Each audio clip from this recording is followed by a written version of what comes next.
situations. All right, let's go to the next guy that's been waiting for a while. America, what's up? Dude, we're talking to just freaking America. You want to interview or talk to America? Here he is, right here. America, freak yeah. What's up, America? What's going on, Jay Dyer? It's Andrew Meyer. Oh no, not Andrew Meyer. You know I'm banned on here, right? I've been banned for like 6 months. I remember you getting banned, but what was that over? I don't remember. Well, I was just getting mass reported by literal communists and groypers, but I repeat Oh, myself. and interesting. So how you been, man? What's on your mind? Everything's good. I just saw your title here, and I'm curious. You know, Owen Schroyer and Andrew Wilson are about to debate Trump and Iran. I'm curious where you come down on which side of things. I am opposed to the Iran strikes and war. See, for me, everybody thinks it's like, oh, Trump is doing this for Israel, but I've been saying for months, he's doing this for the petrodollar. He's doing this for oil. And it's like all the news is coming out now, like the dollar just had its strongest its strongest month since September 2022. Well, there could be multiple. There could be multiple motivations. That's true. That is true. And I think that's the split. Like every time that Mark Levin or Netanyahu or whatever is begging Trump and going ballistic and Trump's not doing what they want, Yeah. it's because Trump is achieving his objective for America, but they want more for Israel. And I really think people don't see that Trump is not a puppet and that the things he do it's for the benefit of America. I debated Harrison Smith about this a week or two ago. Totally vindicated. Like, if you watch that, or you can't watch it, you listen to that debate, it's phenomenal. And everything I said to Harrison that he didn't want to accept, like, Trump said the things that I said, like, a day later. So it's like, it's totally vindicated. Well, I've not heard that discussion, but I mean, I think if you look, for example, at the seizing of oil via, Maduro, that would seem to also prop up petrodollar. That would be something that would assist in the propping up of petrodollar. So, in other words, I think that's an instance where that definitely applies. Because that's exactly what I said to Harrison, and he said, "No, there's no benefit to America or the dollar from us seizing Venezuela." Well, I'm not even saying that I agree. I'm not even saying I agree with that action. I don't. I'm not sure what my position is on Maduro and socialism. I mean, I'm not pro-socialist, but I'm saying regime change type operations are very tricky and difficult to argue and debate because it gets into all these factors about, well, what's the greatest net positive for our people that's achieved via regime change operations. And I think one of the problems that if you start going down that route, then it opens the door for, Pandora's coochie, right? Pandora's box gets opened up. And then you have a justification for, well, I guess we can then just, could we then regime change any future potential problems with America or to America? Well, in that case, then we're basically just remaking the entire globe. So we might as well just be imperialists, which maybe imperialism in some sort of like Byzantine model would be something I would argue for. But I just don't think that, and I know that you're critical of Netanyahu and the existing power structure in Israel. So you would probably disagree with the view that this is all just Zionism. But my question to you would be, don't you think this is the Oded Yunan plan and the clean break strategy and the Seven Nations plan all just sort of in culmination? I definitely think they're pushing for that stuff. Yes, they're definitely pushing for that. But that's not my concern here. I look at it only the same way Trump does, from the framework of what benefits America. And like the way you put it, it's like, do we want to be open imperialists? Like when I read Secret History of the American Empire by John Perkins when I was like 20, Yeah. I was like horrified. Like, oh, we're taking out leaders in South America, just Right. like murdering them and then getting the country to do what we want. I was never for that. But the way I look at the way things are now in the world, it's like, okay, the Chinese communists are all over the globe. They're in North America, South America, like doing a pincer movement on us. They were not only doing business with Venezuela, getting cheap oil from them, but like also puppeting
I get the uh-oh, I hit mute. How long was I muted?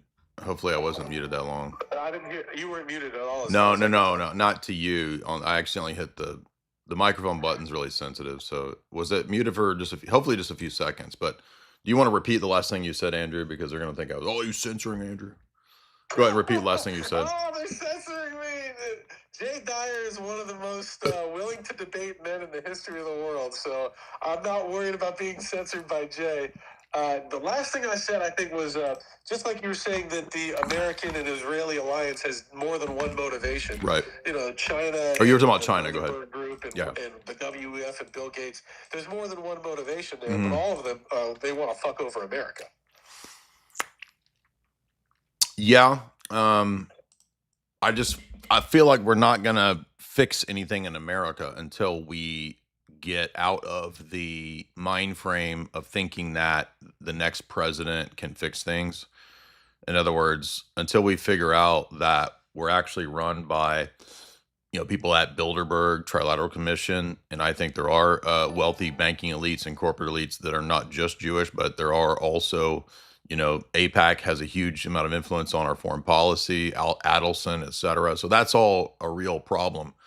But for things to actually change, I think we would have to move away from those kinds of influences in our government, which is now pretty much admitted. Like it's pretty much admitted that, yeah, we do. Don't you think it's admitted that we do Netanyahu's foreign policy?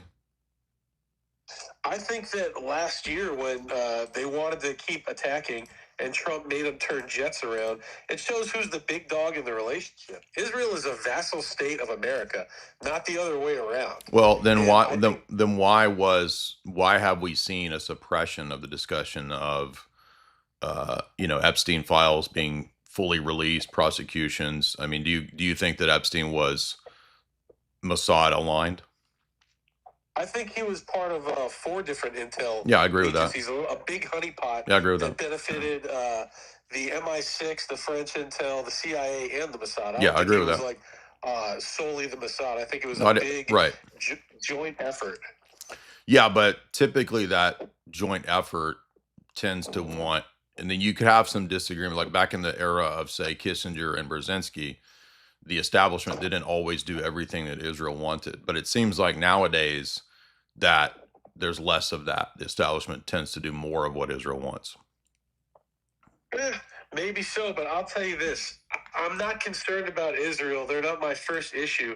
I'm concerned about what's good for America. And, the whole discussion around Iran and Trump's administration this time around, it's like, if you look at it from, is Trump helping America?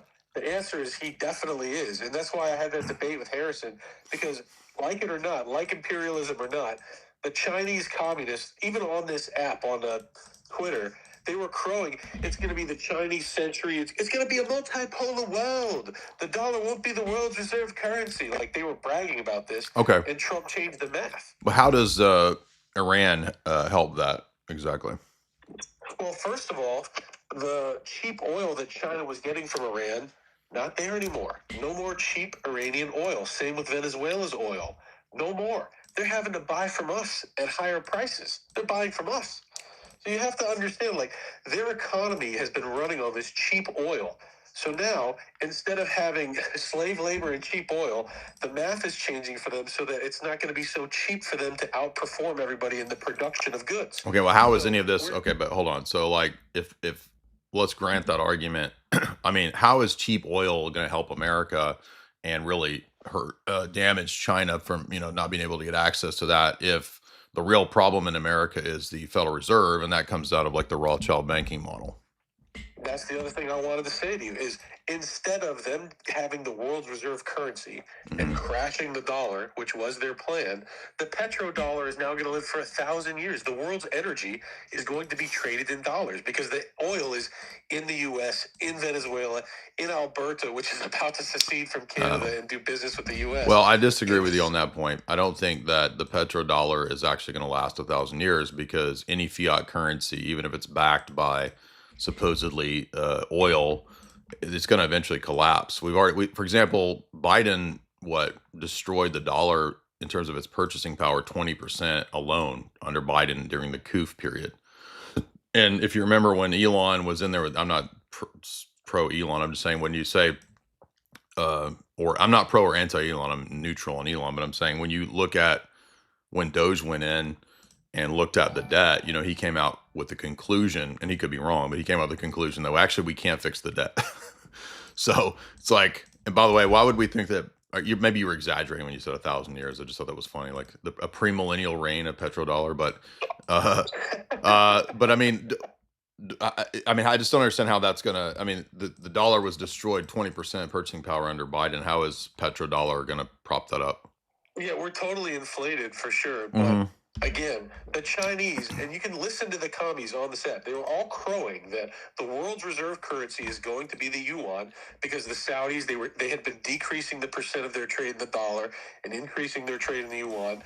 And China was getting this cheap oil from Iran and Venezuela, and their economy was set to overtake ours.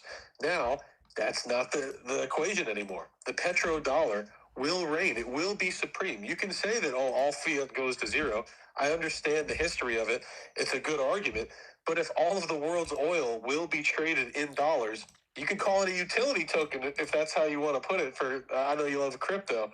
Like, it's a utility token that will always have utility. It's Well, going I to love keep being the Bitcoin. world reserve currency. I love Bitcoin, not crypto, and I don't think Bitcoin is just a utility token. I think it's actually, solid money. But okay, well, I don't that argument doesn't seem very convincing to me. It seems like a very speculative line of argumentation. And I get that empires operate this way historically with seizing resources. I still think that, to me, that's not a strong enough argument as to why Trump is doing what he's doing. And you'll notice, if this was actually to help the country and Trump was doing the right thing, well, then why have all of the worst operatives come out who were the never Trumpers, who are now MAGA and they represent MAGA? And Trump talks like Mark Levin's the greatest dude out there. And now all the people who've criticized him on this war are now the worst dudes out here. So, and again, Melania comes out basically saying the exact opposite of what Trump said, that no, actually, we do need to release the rest of the Epstein files. There needs to be prosecutions. So I guess Melania's not MAGA, and she's dumb too. She's low IQ. So we're all low IQ because we don't understand like the 66 dimensional chess moves. To me, that just doesn't make sense. Well, I think he was very specific with who he called low IQ. And Tucker, for example, he had on some socialist and said that Christianity is socialist. I'm pretty sure you don't agree with that. And Tucker's had a number of other wild things that he said and had said on his show. Well, Megyn every Kelly person, tried hold to on, stack up never Trumpers. every She per, was the first one at the very first debate. She tried to knife Trump with the Rosie O'Donnell question, and he flipped it on her. That well, I was a don't big care. I'm thing. not even talking And about then Megyn Kelly. Candace Owens with the Egyptian planes is low IQ. That's a fact. And then Alex said that Trump should get 25th Amendment, which I love Alex, but I mean, he needs to really walk all that crap back. Okay, so do you not think that APAC has a massive amount of influence on our foreign policy? I think it's overstated APAC as an organization. If you want to say Israel rather than APAC, Israel has a very big influence. Well, I mean, APAC's one of the entities that it uses. So, like, Yeah, yeah. I mean, okay, but did you not admit earlier that from Oded Yanon all the way up through the Seven Nations plan, that is pretty much the same strategy that America has been constantly sort of roped into? Again, I think it's very different. The reason Trump goes to Iran is very different from the reason Bush goes to Iraq. And the way they conduct the war, it just Whoa, whoa, proves whoa. that out. Why? Trump Why isn't would that? Hold doing on. some No, ground war that's going to have us embroiled there for decades. well, that's what I He's just. doing Okay. he's doing airstrikes, and he's doing a resource war. Versus, what was the plan in That was Iraq? no. That was George the Bush same. didn't even take the oil there. Well, it was the same motivations for all those wars: was control of resources, strategic location. I mean, no, I mean, military industrial complex, rebuilding those countries. All of those things were part and parcel of all of those wars. That's not. I think there's a very different plan from we're going to control the world's oil under Trump versus Dick Cheney grifting money for Halliburton and getting troops killed and wasting No, it's the American exact money same. to It's the enrich exact himself. same. No, it's It's just not. not the same thing. Is it not? It's no. The people behind PNAC are the exact same neoconservatives with the exact same strategy as Netanyahu today. It's the exact same Likud strategy, no I different. concur with you there. The Well, then reason you admit Mark my Levin point. and Ben Shapiro want this now is the same that they would want it 20 years ago. I Well, then concur with that's you admitting there. my point. I'm saying that the reason it's happening in Iran, even Bush didn't do Iran. The reason it's happening in Iran is because Trump is doing things for the benefit of America, not for the benefit of some other country. But again, I don't see how your argument was just that Iran will somehow make the petrodollar last 1,000 years. Yeah, go look at the maps. You could go on my profile right now and look at all the pictures. All of the ships that have left Well, the dude, Strait of we Hormuz, have enough have oil. been Hold on, going hold into on. America to We come have buy enough oil oil from in it, us. but We are the broker of oil in the world right now. we have It's enough us. oil in the U.S. that we don't even need any of those, right? We don't need Saudi oil. That was a deal brokered by Kissinger to make the U.S. dependent upon a globalized monetary structure via Bilderberg. That was all the 1970s Carter Kissinger Bilderberg era to strategize how to put the U.S. into an international petrodollar situation. But there's enough oil in the U.S. in our reserves and in our untapped areas that we wouldn't even need Iran's oil. So this is really just a. I think it sounds like you're rebranding it, and you're saying, "Oh yeah, well in the Desert Storm and Operation Enduring Freedom and all this other stuff in the past." That was, Israeli neocon strategy. This is not that because Bush didn't take the oil and didn't do Iran. Well, that's because there was enough opposition that he wasn't able to. But with Trump, they don't even need opposition. He just does it anyway, does whatever he wants. So I think I don't, that is not a consistent argument. It's exact same Israeli foreign policy strategy all the way back to Oded Yanon. Totally wrong. If you look at the consumption of oil in the world right now, it didn't flip to be America first when we were doing the Iraq War. That was not the situation. What just I happened didn't argue that. is flipping the consumption of the world's oil from foreign to American domestic. People are coming here to get oil. We are in control of the world's energy market, and that's because of Trump. Okay, but none of that addressed the argument that I made that it's the exact same neocon strategy that was essentially behind nine No, eleven. no. You're I think conflating two things. I agree with you that the neocons and all those people, their premises and what they wanted is all the same. But Trump's motivation is different, and the outcome is different. Well, Which is why I said you didn't see all the ships lining up to buy American oil during the Iraq War. There is a benefit to America. That's why Trump is doing this. okay. Again, I mean, so if that was the case, then does it stand to reason that every perceived benefit to America could then justify anything such as false flag events, such as, I mean, would 9/11 could we now revise that as something that benefits America? No, first of Why? all, not only was 9/11 evil, but it wasn't done for the benefit of America. What? I don't even No, understand no, no. I'm the saying premise there. what I'm saying is by your line of reasoning, if you could justify a false flag or any foreign intervention by quote what benefits America, then wouldn't you open up Pandora's coochie? No, so when the Iranians had American troops on their knees on an American vessel under Obama, that right there was enough cause for war. These people are at war with us. They declare it all the time. And China is the delivery system for their weapon systems. They're not going to do open warfare with us. They're doing sneaky things like trying to destroy our food No, supply. but that wasn't There my is an that alliance. wasn't the They, argument I made. what's No, that? that wasn't the argument I made. I said if you're going to argue that Trump's motivations to do this for the good of America allows for these types of strikes and whatnot, then could we then argue that any operation that is under the aegis of supposedly benefiting America could then be justified, including false flag events, including, No, why? absolutely not. Killing bad guys in Iran is not the same as killing American civilians. It's totally not the same thing. No, no, no. I said any just well, hold on though. If it had benefited America, then why not sacrifice some American lives? No, that's evil.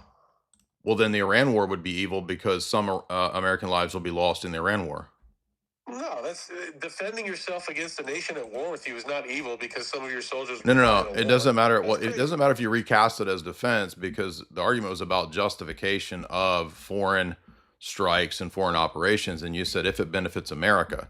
And then I argued basically, well, what if losing American lives also benefits America? Why would it not still be beneficial and justified? Well, the example you gave was murdering our own people in cold blood versus defending ourselves in a righteous war against enemies that are literally trying to poison and kill us. Yeah, there's a very big difference. It's very obvious.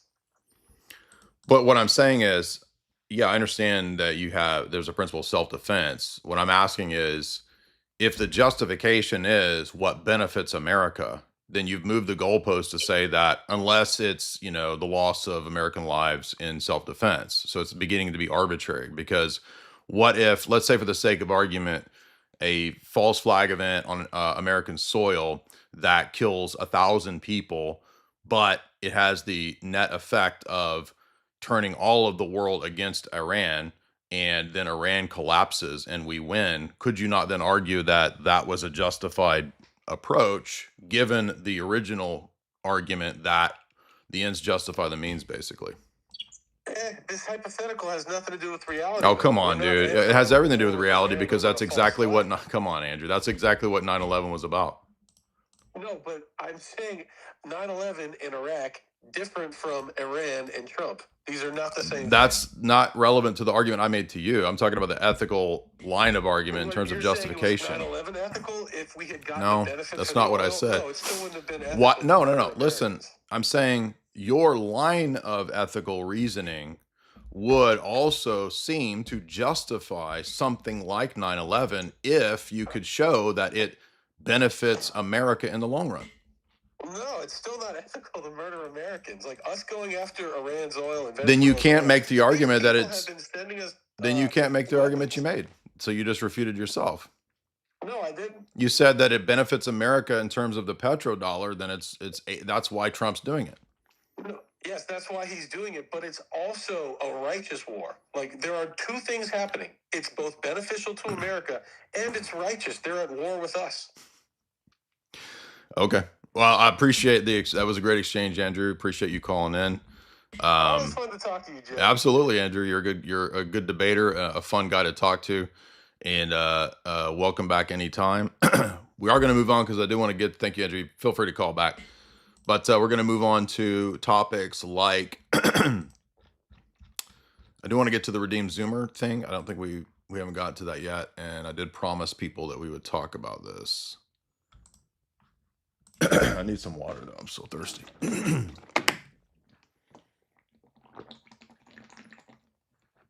People have sensed that I'm tired, and they know that now is the time to call in and get me.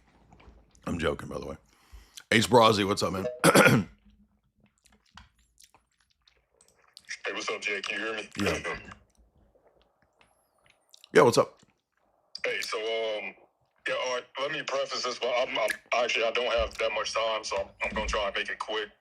I'm gonna preface this by saying I've been following Andrew longer than maybe like 95% of the people that are Crucible members, subscribers, or whatever. Like currently, been following him since then. And to be fair, I've kind of always been more of a Rachel supporter than Andrew because of the Trump issue. But what I'm about to say, this just it necessarily does include Andrew, and I don't want to be disrespectful because, like I said, I've always been a big fan of him, and I still will be. These people are slaves to him, just like he's slaves to Israel, and it's sad as hell, man.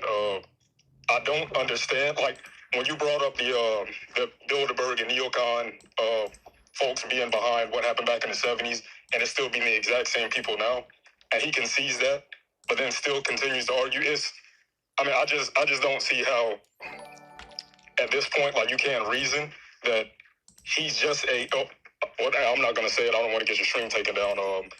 I don't understand how they can't piece together that he's just a KIKE slave, and it is there's just no more argumentation for it, man. I've tried to be as calm and respectful with other like Crucible chat members that I interact with on the timeline or whatever, and I'll go back and forth with them. I mean, at this point, I just don't even see any way to like reason. And I'm actually having to take a like few month hiatus away from this damn app for this specific issue. None of the PSA stuff and this other stuff that's been going on has actually angered me. It's just this. I cannot like keep my composure when talking about Trump with these absolute fucking retards. Like, his dick is so far down their throats that they just cannot seem to reason this. It's sad as hell, man. Well, I mean, we can have disagreements with our fellow people politically speaking, because that's just going to happen. And I'd like to see this debate that Andrew's going to do with Owen Schroyer. Speaking of Owen Schroyer, I tried to get Owen to come debate Catholicism, because Owen is saying that he's like putting up Templar memes, like he's a Templar. I'm like, dude, come on. But Rachel would like to say something. What's up, Rachel? Yeah, hey. Hey, Can you guys hear me how you doing? Yeah. I just wanted to jump in for a quick sec because I understand a lot of people's frustration with Andrew's position. And H. Brazzi, don't feel bad. We get it, and Andrew always says you don't have to agree with him on everything, But Andrew is a straight politics guy. He's not he's not operating in the same way that a lot of other people in the space are, like even differently from how I am and how Jay does. And from Andrew's perspective, just the fact that Trump got border crossings to zero, that he's made net zero migration a federal policy, the fact that Roe v. Wade was overturned under justices that he appointed, these are huge domestic victories that we would not have gotten without Trump being in office. Andrew doesn't think he doesn't have Trump's dick down his throat. Okay? Well, and Alex makes perfect. He doesn't think he's a good dude. Alex makes those same arguments. What's that? I said Alex makes the exact same argument that Andrew just said there. And I've always been an issues person. That's why I never jumped on a team like, oh, I'm on Team Trump. Well, I can support the things that Trump campaigned on. I agree with most of what he was campaigning on. And then I can just simply say, I disagree with the Iran situation. I disagree with warp speed. I disagree with, a couple other, Epstein thing. There's like, 3, 4, 5 issues that I'll disagree with Trump on. But then I appreciate the other things like you're saying. Yeah. And from Andrew's perspective, he says this all the time. Politics is dirty. It's nasty. Sure. And if you're hoping that anybody you elect is going to be like on your side and you can be on their team and they're going to be he always sees it as a political strategy of how can we get the person in who's going to help us the most and combat the progressive left as much as possible. So like from his perspective, the Trump presidency overall was still successful, but of course there's stuff that Trump's done that Andrew doesn't like and he doesn't agree with. So it's not a matter of being like some kind of diehard Trump person that you just have to, suck it up and say, well, I love everything Daddy Trump does. It's not like that. It's real politics. Just that overall he feels like had Kamala gotten in or had Biden gotten a second term or had Hillary Clinton won, that you'd be having all these same problems, more than likely with Iran and other things, but you would have had like the COVID agenda, like with the climate lockdowns, you'd have more feminism, you'd have harder left stuff, the trans agenda would probably still be moving. Like, he's just saying out of the two things, this is what it is. And nobody likes the American political system. I don't think there's anyone at this point who thinks our right, left, Republican, Democrat, red team versus blue team shenanigans are ideal. Nobody likes it. But we're stuck with it for right now. And within the system we're stuck in right now, that's kind of how Andrew sees it. Yeah. Not to speak for him, but yeah. Well, I think... Yeah, I think you guys will like the Schroyer debate. I think he's got some some arguments planned for that people won't see coming. Yeah, we need to like live stream that and or like a review or react to that. I'm very interested in it, but also, you know, I think Andrew tends to be a realpolitik type of guy. So he's looking at Yes. the absolute reality of the situation. And, Yes. you know, the way politics works is that it's always compromise. No politician ever, I've never seen a politician actually do what they campaigned on ever. No. So you're going to get You're these. You're lucky if you get half of Sure. what they promise. Right. That's a really good candidate if they do half of what Right. they say. Yeah. Andrew talked to Owen Schroyer, like they had a phone call Uh-huh. a few days ago.